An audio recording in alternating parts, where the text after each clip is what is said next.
he's coming off an NFL MVP season a year ago, in all seriousness. If he is to win NFL MVP, and whether this is fair or not, this will happen. There's going to be some media members that think that his commentary on the Pat McAfee show with regards to his immunization and COVID, I'm not going to get into all of that. But when it comes to the NFL MVP race, I think there are some writers who will hold that against him. Good, bad, indifferent. I'm just telling you reality of what's going to happen. I know that narrative, that storyline might not come into existence now, 3 weeks out, but I am telling you that is going to happen. Good, bad, indifferent. I'm going to leave it at that. But there are going to be some media members that hold that against him and say, I'm not going to vote for him for NFL MVP, even if he is deserving of it. Again, we're entering week 16. He's the favorite.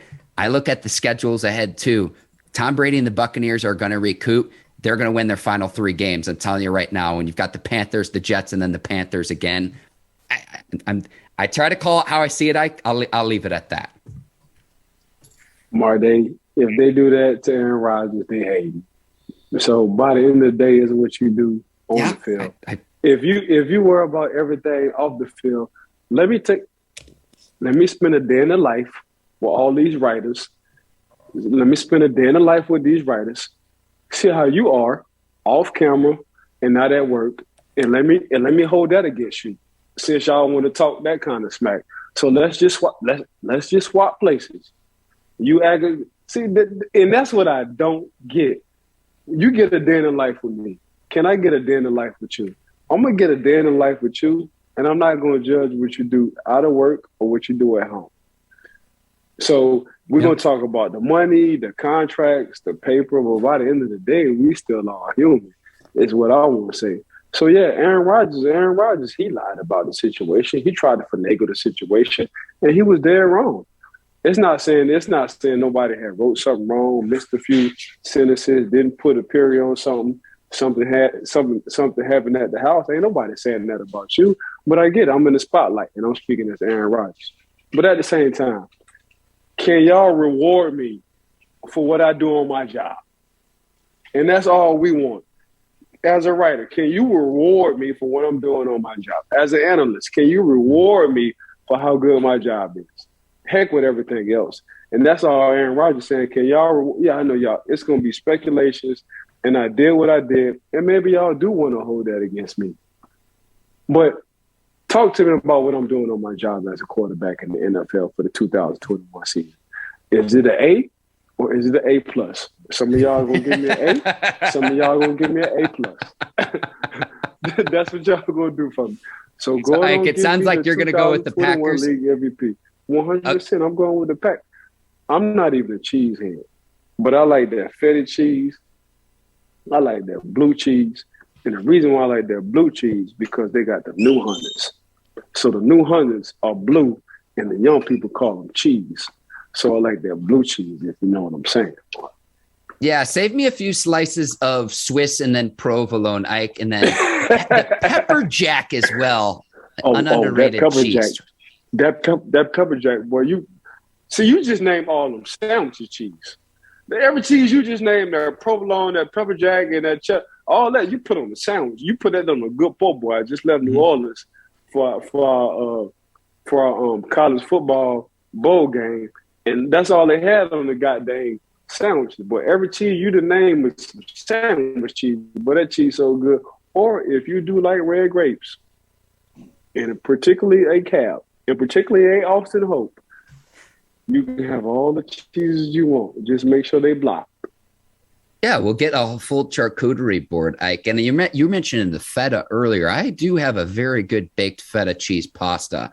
And I've given this to friends of mine. And they tell me, like, Mark, I don't like feta cheese. And I go, just try the pasta and see what you think. And they're just like, wow, this is really good. And then before you know it, the whole pan of pasta is already gone. But Ike, speaking of the MVPs, we'll keep it in on Christmas Day. Colts and Cardinals.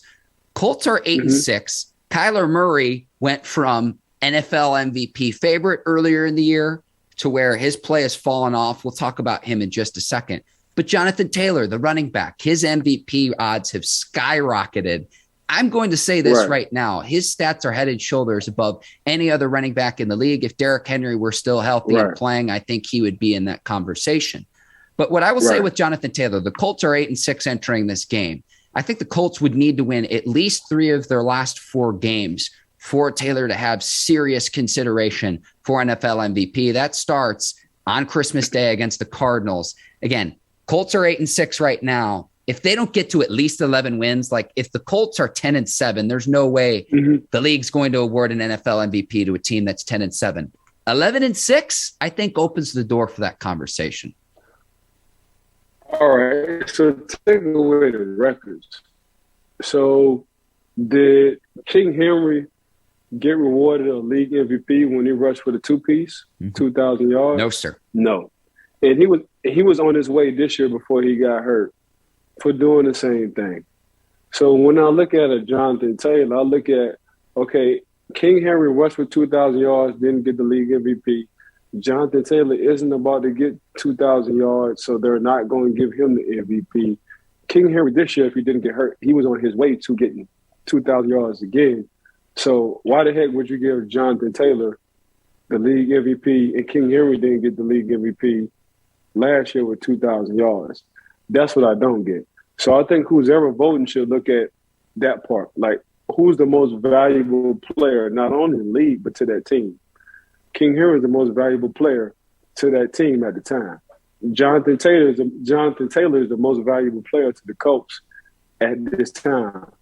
So yeah, I know it's a quarterback-driven league, but when you got guys who rushing for 1,800 yards, and these guys getting between 25 and 35 carries, and these teams are winning, and they still stacking the box with damn near 10 guys trying to hit one guy, you got to give these guys a shot to give the league's MVP, because when you want to talk about the quarterback situation, only 5 guys hit the quarterback. Either you got the 4-down lineman and you blitzing one extra, so that's 5. But when you want to run the ball, man, you talking about the D-line, you talk about the secondary guys, and you talk about the linebackers. So damn man, you got 11 guys trying to hit a running back.